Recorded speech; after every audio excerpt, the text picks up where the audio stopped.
देख के तुमको ना दुनिया करे किनारा, सबकी जुबां पे बस नाम हो तुम्हारा। नमस्कार दोस्तों, मैं आपकी दोस्त भव्या आज फिर प्रस्तुत हूँ आप लोगों के सामने एक नई सी कहानी लेकर। किसी ने क्या खूब कहा है कि पानी में गिरकर इंसान नहीं मरता, इंसान की मृत्यु जब होती है जब उसे तैरना नहीं आता। इसी प्रकार परिस्थितियाँ कभी भी हमारे लिए समस्या नहीं बनती, समस्या तब बनती है जब हमें उनसे निपटना नहीं आता। इसलिए परिस्थितियों को कभी भी हमें अपने ऊपर हावी नहीं होने देना चाहिए, बल्कि उनसे मजबूती से निपटना चाहिए। आज की मेरी कहानी उस गरीब लड़के की कहानी है जिसका की नाम विशाल था।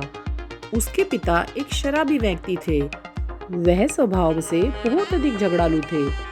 अगर उनके दिमाग में कुछ कमी कही जाए तो यह अतिशयोक्ति नहीं होगी। घर के शांत वातावरण को एक कलहपूर्ण वातावरण बनाना उनका रोज का काम था।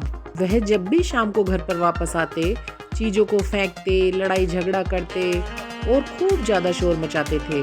ऐसी स्थिति में विशाल की पढ़ाई में बहुत ज्यादा बाधा आ रही थी।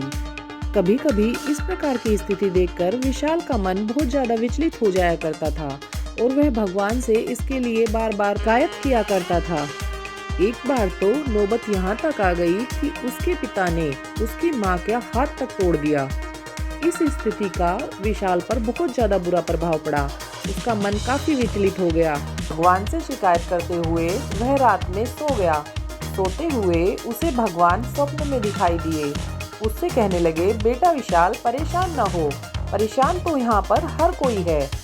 परेशानी हर किसी के जीवन में है। जरूरी नहीं है परेशान इंसान ही है। पशु पक्षी भी अपने जीवन से परेशान होते हैं। हर किसी को अपने जीवन में कुछ ना कुछ कमी नजर आती है। जैसे कौवा इसलिए परेशान है कि उसका काला रंग है, जो भी उसे देखता है उसे भगा देता है।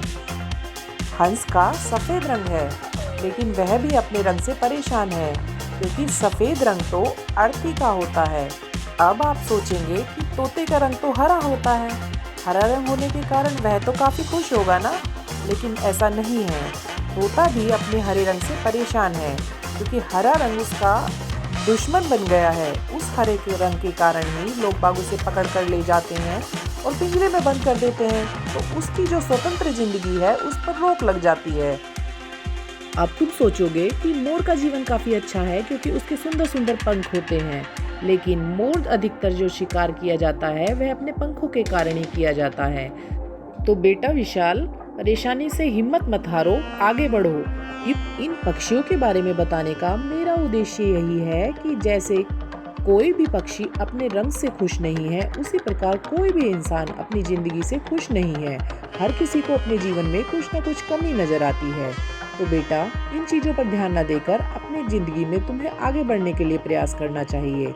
सोच लो, अब तुम एक रास्ता तुम्हें मंदिर की तरफ ले जाता है और दूसरा शमशान की तरफ, क्योंकि चिंता करने से इंसान के जीवन में कुछ नहीं बचता और वह शमशान की ओर अग्रसर होने लगता है। अगले दिन सुबह जब विशाल उठता है तो वो क्या देखता है, एक नौकरी के इंटरव्यू के लिए एक पत्र उसके घर पर आया हुआ था। वह तुरंत ही तैयार हुआ और बाहर निकलने लगा। जैसे ही बाहर निकल कर देखता है तो बाहर बहुत ज़्यादा बारिश हो रही थी, लेकिन ऐसी बारिश में भी वह रुकता नहीं है। फिर जब वह अपने पर्स की तरफ निगाह मारता है तो देखता है पर्स में पैसे किराए के लिए भी नहीं है, उसमें केवल 20 रुपये पड़े हैं। तो वह 20 रुपये से अपना सफ़र तय करता है। काफ़ी दूरी तक तो वह चला जाता है। आधा रास्ता उसके लिए जब बच जाता है तो थोड़ा सा भगवान से प्रेयर करता है, हे भगवान, मेरे पास तो किराए के पैसे भी नहीं हैं और यह नौकरी मुझे पाना बहुत तो ज़्यादा आवश्यक है। जैसे ही जाता है तो रास्ते में उसे एक मंदिर दिखाई देता है। मंदिर के बाहर उसे एक भिखारी बाबा दिखाई देते हैं। भिखारी विशाल की तरफ देखता है तो उसे समझ आ जाता है कि यह लड़का किसी चीज़ से परेशान है। वह पूछता है, बेटा तुम्हें क्या परेशानी है? बाबा, मुझे ऑफिस तक जाना है, पर मेरे पास 50 रुपये भी नहीं है कि मैं इंटरव्यू देने के लिए जल्दी से जल्दी पहुंच सकूं। ऐसे में वो बाबा कहते हैं, बेटा थोड़े पैसे मेरे पास हैं, तुम मुझसे उधार ले सकते हो। जब भी तुम्हारे पास हो जाएं तुम मुझे वापस कर देना। विशाल सोचता है, शायद ये भगवान के द्वारा दी गई मुझे मदद है। वह वहाँ से अपना इंटरव्यू देने वाली जगह की तरफ बढ़ने लगता है। जैसे ही वह वहाँ जाता है, वहाँ सभी प्रश्नों के उत्तर वह सही प्रकार दे पाता है और वह जॉब उसे मिल जाती है। वह भगवान का बहुत बहुत धन्यवाद देता है। वहाँ से उसे 1000 रुपये इनाम के रूप में दिए जाते हैं। तो विशाल तुरंत मंदिर की ओर वापस मुड़ जाता है उस भिखारी के पैसे लौटाने के लिए। वहाँ पर जाकर देखता है तो वह भिखारी वहाँ मौजूद नहीं थे। किसी ने बताया कि इस प्रकार का भिखारी तो यहाँ कोई नहीं रहता है। तब विशाल उस जगह पर जाता है जहाँ पर वो भिखारी बैठे हुए थे। तभी उसे वहाँ पर एक मोर का पंख नजर आता है जिस पर धुंधला धुंधला कृष्णा लिखा हुआ था। वह मंदिर में जाकर भगवान का बहुत ज्यादा शुक्रिया अदा करता है। विशाल की नौकरी अपने पिता से भी काफी अच्छी पोस्ट पर लगी थी।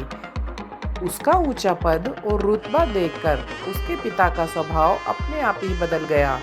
वह इस बात से डरने लगा कि अगर मैं इन लोगों के साथ बुरा व्यवहार करता हूँ तो कहीं ये मेरे खिलाफ कोई कार्यवाही ना कर दें। इस डर से वह नियंत्रण में रहने लगे। तो देखा दोस्तों आपने, परिस्थितियाँ कभी भी एक जैसी नहीं रहती।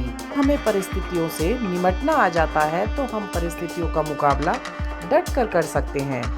और एक बात के साथ मैं अपनी कहानी को विराम देना चाहूँगी कि मुसीबत किसी की ज़्यादा दिन नहीं रहती, चाहे वो मुसीबत का पहाड़ ही क्यों ना हो। और दूसरा, किसी इंसान से डरने की आवश्यकता इसलिए नहीं है कि गर्मी किसी की ज़्यादा दिन नहीं रहती दोस्तों, चाहे वह सूर्य ही क्यों ना हो। चलो दोस्तों, फिर मिलते हैं एक नई कहानी के साथ। तब तक के लिए अपनी दोस्त भव्या को इजाज़त दीजिए।